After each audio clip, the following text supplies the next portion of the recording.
এখন সকাল 7:30। এটা বগুড়া শহর থেকে সারিয়াকান্দির দিকে চলে গেছে রাস্তাটি।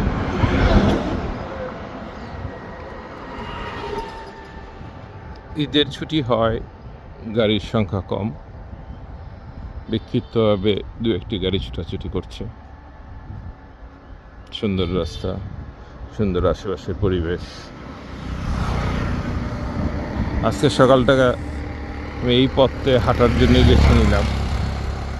এই পথের সৌন্দর্য আজ উপভোগ করব এবং আমার ক্যামেরায় ধারণ করব।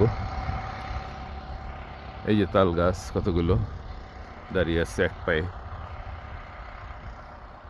এই অঞ্চলে বেশ তাল গাছ দেখা যায়।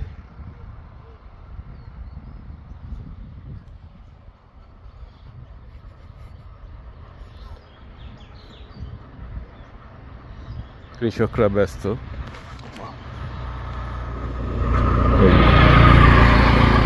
তাদের ক্ষেতের মাঝে তারা ব্যস্ততা তাদের।